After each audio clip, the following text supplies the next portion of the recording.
Yan mga kaisda, magluluto tayo ng ang tawag dito, yung butiting matinik, butbutan, tawag sa amin butbutan. Ganito pagtanggal ng tinik dito, ganito ho oh. Dito, ilapit mo dito ang video.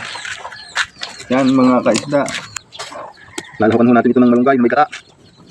Noon tapos naluto dito oh. Hindi naman ho kalakihan, ika nga ipang laklaang. Ito may kalaki ng tinik oh. Basta yung pambunot no, ganyan. Atin mong gagataan niya mga kaisda. Yan yan mga kaisda, tawag din sinunot na butbutan. Medyo mainit.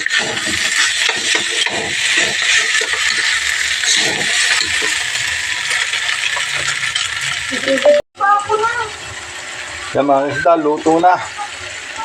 Pinapahigahan lang. Pinapahigahan lang mga isda.